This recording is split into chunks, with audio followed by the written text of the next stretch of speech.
She said it like it was a gift. My whole family is moving into your house for the summer. I smiled, slow, deliberate. The more the merrier. On the surface, I sounded gracious. Inside, I was already counting the ways this would unravel for them. I could feel their excitement, see it in her eyes, unaware that she had just walked into a trap of her own making. We had history. Long afternoons laughing over coffee, late nights sharing secrets I thought were sacred. I had trusted her. I had loved her. And in that trust, she had slipped a dagger between us. Not just for me, but for my home, my sanctuary, my rules. At first, I didn't notice. The calls, the last-minute visits, the way she made my generosity seem obligatory. But then the little things added up. The quiet hints of disregard, neighbors whispering, packages piling up, her casual mentions of bending my rules, testing boundaries I'd never thought to enforce. The tipping point came on a Wednesday. I returned from work to find her sprawled across my living room couch, her brother unpacking in my kitchen, her mother in my garden plotting some domestic conquest. They were triumphant in my house. And I was furious, but patient. Patient is the word. That night, I didn't confront her. I didn't scream. I didn't cry. I did something better. I reached for the HOA handbook, the one she'd never bothered to read. No long-term guests, it said. And the penalty? $5,000 per violation. I called them the next morning. Voice calm, neutral. I explained the situation. I gave exact details, dates, names. I hung up and sat back, letting anticipation build. This wasn't revenge for the money. It was for the audacity, the disrespect, the betrayal. Days passed. I watched from my office window as boxes moved in. Her confidence swelled. They were untouchable, or so they thought. Meanwhile, I had my evidence ready. Every lease document, every HOA clause, every photograph, every misstep cataloged. Then came the letters. First one, then another. Each read like a judgment. Polite but final. $5,000 each. Eviction notice. Her mother gasped. Her brother cursed.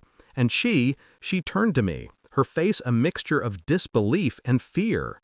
"What is this?" she asked, voice cracking. I said nothing.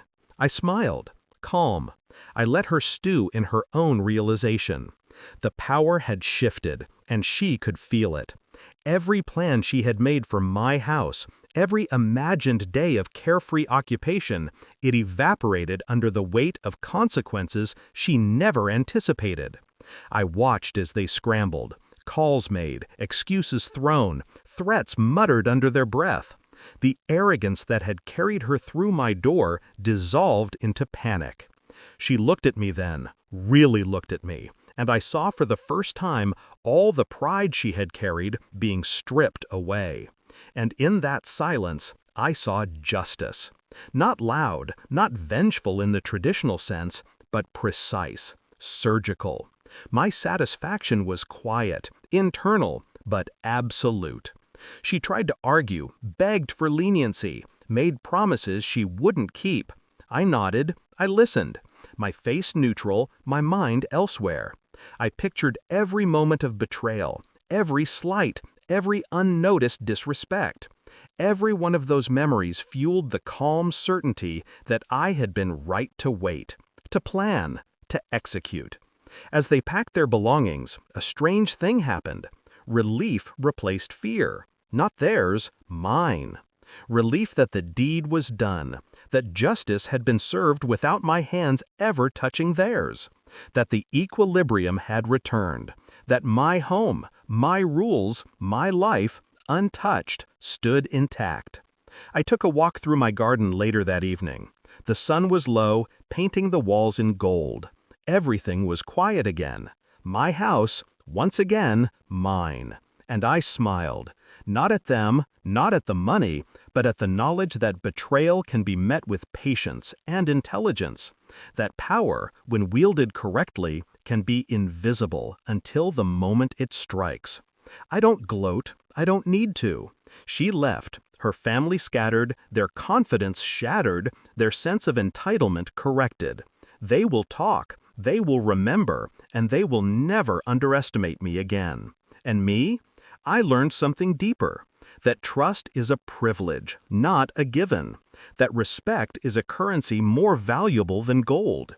That revenge, when executed like a surgeon's cut, leaves no scars, only lessons for those who dare to cross you. I sip my wine, watching the sunset, calm, collected, victorious. The house is quiet, obedient. The betrayal is nothing but a memory now, and my smile is cold, measured. Perfect. They thought they could walk into my life, bend it, take it for granted. But rules exist for a reason, and so does patience. I didn't destroy them, I corrected them. And in doing so, I claimed not just my house, but my dignity, my control, and the quiet thrill of a justice flawlessly delivered. Betrayal, I realize, is only as powerful as you allow it to be. I allowed it to fuel me. I allowed it to sharpen me. And now,